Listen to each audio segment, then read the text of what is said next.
So we've reached the end of 2024, and what a productive year it has been for the LIFEquake project, with some of the largest project actions now successfully delivered across sites in every corner of Wales. Here follows a brief summary of the most significant actions that have taken place since our last update. In May, we joined communities in the Swansea and Neath Port Talbot area to celebrate the 200-year anniversary of the Port Tennant Canal. It was a fitting way to begin in earnest our planned works to clear the Glanawern Canal, a smaller hand-cut canal that stretches out across the centre of Crumlin Bog from a confluence with the Port Tennant Canal. A drone flight over the blocked canal showed the sheer extent of the work that lay ahead of us. A successful clearance of the Glanawern Canal would allow for a huge improvement in water flowing through the bog at Crumlin and change the hydrology of the site to create the right conditions for transition mire and quaking bog to flourish. On our Pembrokeshire sites, contractors were appointed and work began to install what would ultimately amount to 22.5 kilometres of fencing on project sites. The fencing and the huge amount of work with project partners, landowners and local commoners would be a vital part in restoring historic grazing on these ancient landscapes. Grazing being an important factor in controlling invasive vegetation and maintaining the transition mire and quaking bog habitats there.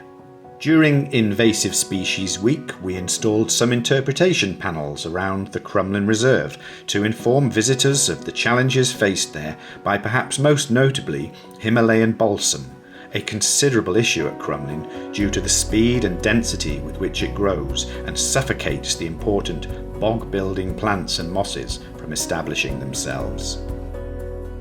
At Bwlch Derwin, one of our project sites in North Wales, initial stages for the installation of 2 culverts began.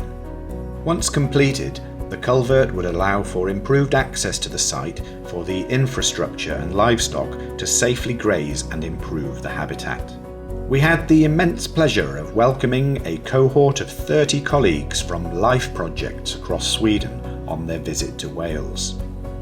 Our guests were shown project sites at Crumlin and Cwrs and it was a joy to share ideas, successes and best practice with other members of the LIFE family, especially at a time of year when so many amazing living things were on view across our sites. In early June, we were delighted to deliver the first of our annual Bogfest events at the Crumlin Reserve. We welcomed around 50 delegates to the visitor centre and shared a wide variety of different aspects relating to the Welsh peatland landscape, how it became, how it can be restored and maintained, and how communities can be engaged in these amazing wild places. We enjoyed 12 presentations from peatland experts, project partners, historians, local community groups, and even a storyteller who confirmed the ancient connection we have to these valuable landscapes and our responsibility to be custodians of them for this phase of their enduring story. In the north, we were delighted to forge strong working relationships with the Eryri Society, who visited LIFEquake project sites ahead of agreeing a schedule of volunteer activity and shared learning. The Himalayan balsam was now showing in large areas around our project sites, so it was a huge pleasure and enormous help to host a number of well-attended volunteer balsam bash events, which were attended by over 200 colleagues from Natural Resources Wales, partner organisations and people from the local community. With a total of 38 dip wells now installed on our project sites, it was time for the team of project officers to gather for some training and upskilling in order to collect and interpret the data which would inform the type of interventions needed to correctly manage the water levels on their individual sites. LIFEquake officers represented at a number of large public events during the summer months, most notably the National Eisteddfod and Royal Welsh Show, where a number of people gathered on the NRW stand for our mid-project seminars. We gave project updates, shared the challenges we were facing, and most importantly, we detailed the variety of ways we were improving the habitats on our project sites. We were thrilled to welcome our friends from Buglife and Natur am Byth to Crumlin and Pantysice, two very important sites that provide a home to the rare fen raft spider. In the coming months and for the lifetime of both projects, a great deal of outreach, education and engagement events will be delivered in partnership to local community groups to increase the use, understanding and enjoyment of the Crumlin Reserve. As part of the new improved grazing regime on our North Wales project sites, we installed 2 water troughs and a solar pump at Llanllyfni to ensure the livestock maintaining the bog surface there can be best looked after in situ. The culvert installation at Bwlch went according to all the planning too. We made good use of technology with the use of geolocator equipment to help us quickly pinpoint the exact location of the many dip wells we installed across our LIFEquake sites. The RoboFlail was out working on some of our sites in Eryri to reach and mow the parts that were difficult to reach by other means. Larval web surveys continued on our Pembrokeshire and Eryri marsh fritillary sites, searching for signs that the caterpillars of this indicator species were present on the many devil's bit scabious plants growing there. In North Wales, we presented as part of a partnership event to showcase the breadth of work taking place there to restore marsh fritillary habitat. As canal clearance continued at Crumlin and we were able to reach and open parts of the site that hadn't been seen for decades, we uncovered yet more rich biodiversity, proving that even against the odds, nature finds its way. Throughout the summer months, we carried out extensive mowing and scrub control on all of our project sites. Approximately 16 hectares of mowing at Crumlin, with around 43 hectares of scrub control. On Corsydd Afionydd, 21 hectares of mowing have now been completed, with 10.4 hectares of scrub and inns removal.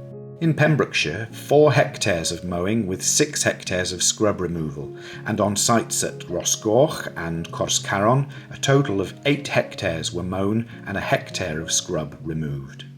Towards the end of the summer, we were delighted to welcome celebrated naturalist Iolo Williams to our Crumlin project site. Iolo helped us create some fantastic and very memorable media content, which has proven to be extremely far-reaching. We were featured across an extensive list of channels, including BBC Wales News, S4C News, and the story was also widely covered on BBC Radio 4 and numerous other online channels. In September, members of the LIFEquake team were fortunate to join delegates at the National IUCN Peatland Conference in Aviemore, Scotland. Over 3 days, a great deal of learning and sharing took place. We visited some impressive examples of Scottish peatland restoration sites, and we contributed to workshops linked to our work in Wales, including a beautiful performance by leading Welsh peatland artist Manon Aust, who is now making life-quaking bogs the focus of her next piece of work.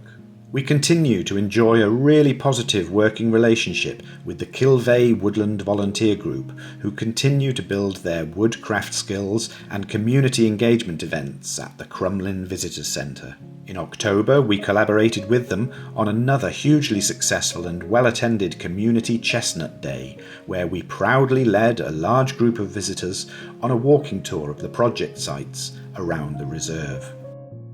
In November, as the days grew shorter and considerably wetter, we were able to make numerous visits to all of our project sites and witness the sheer extent of work that had taken place throughout the second half of the year.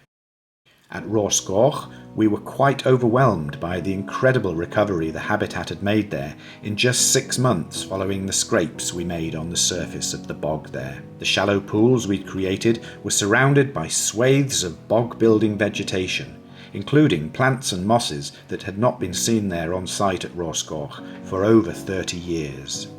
Stem injection continued and more data loggers were installed on Corsgyfelog in Afionydd, with a visit from peatland expert Dr. Pete Jones and wetland hydrology specialist Dr. Rob Lowe. The final few yards of fencing was installed in Pembrokeshire and the incredible total of 22.5 kilometres was reached.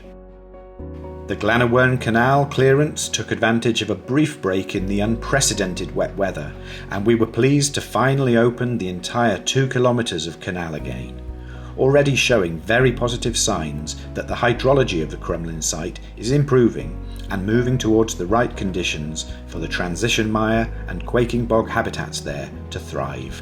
Pembrokeshire's Dowrog Common also saw the successful completion of almost a hectare of scrape on the bog surface. This truly impressive and swift intervention saw 750 bog mats brought to site, creating a 700-metre long temporary road to allow for the heavy plant machinery to access Dowrog Pool and dig the shallow pools. As was the case at Roscoch, we are very much looking forward to revisiting Pembrokeshire in around 6 months' time, and we look forward to reporting on the recovery of the habitat there in our next project update video, along with what we're sure will be more successful project delivery outcomes that contribute to this amazing LIFEquake story.